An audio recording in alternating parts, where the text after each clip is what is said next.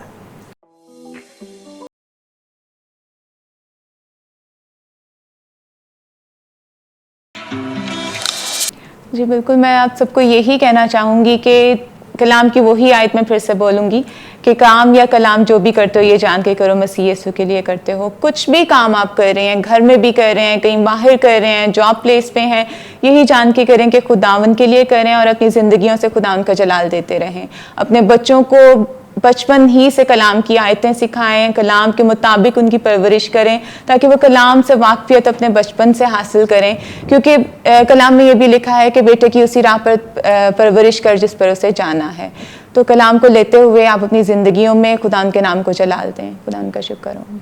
Thank you so very much sister Sonia, आपका बहुत ज़्यादा शुक्रिया। और वाकई में आपने बड़ी खूबसूरत बात कही कि जो भी हम करें ये जान कर के हम खुदावन के लिए करते हैं, तो ये हमारे लिए एक ज़्यादा ज़बरदस्त चीज़ होगी जो हमें हमेशा मोटिवेट करती रहेगी कि हमें जो अपना काम है वो कितनी दयानतदारी से करने की ज़रूरत है। जिस तरह से आज के प्रोग्राम में हमने एक उस्ताद के तौर पे अपनी तमाम जिम्मेदारियों को दयानतदारी के साथ अंजाम देते हुए सिस्टर सोनिया को देखा सुना, उसी तरह से मैं आपको इनकरेज करना चाहती हूँ। जैसे आसमानी बाप उस्ताद है, उसका बेटा यीशु मसीह उस्ताद है, पाकरू उस्ताद है, और उसके तवस्सुत से हम सब भी जो मसीह में आते हैं उस्ताद हैं। उस्ताद हैं उन लोगों के जो अब तक मसीह यीशु से नावाकिफ हैं। हम उस्ताद हैं उन रूहों के जिन्होंने अभी तक मसीह यीशु में अपनी जिम्मेदारियों को जाना नहीं, और वो लोग जो अपनी शनाख्त से परे हैं। खुदावन करे कि हम सब भी इसी दयानतदारी के साथ, जैसे मसीह यीशु ने दयानतदारी के साथ अपने फराइज को अंजाम दिया, जैसे पाक रूह आज भी हमारी सुनता है और हमें बहाल करने के लिए कोशिश रहता है, हम भी रूहों को, जिंदगियों को और अपने इर्द गिर्द ऐसे लोगों को जो इस वक्त में गुमनामी में हैं या परेशानी में हैं, हम उन्हें तहरीक देते रहें और मसीह यीशु के पास लाते हुए उन्हें बहाल करते रहें। खुदावन करे ये प्रोग्राम जिस तरह से मेरे लिए बाइस बरकत था, आपके लिए भी रहे, और अगले हफ्ते फिर मुलाकात होगी एक नए मेहमान, एक नई दास्तान के साथ। तब तक के लिए अपना बहुत सारा ख्याल रखिए, खुश रहिए और खुश रखिए। God bless you.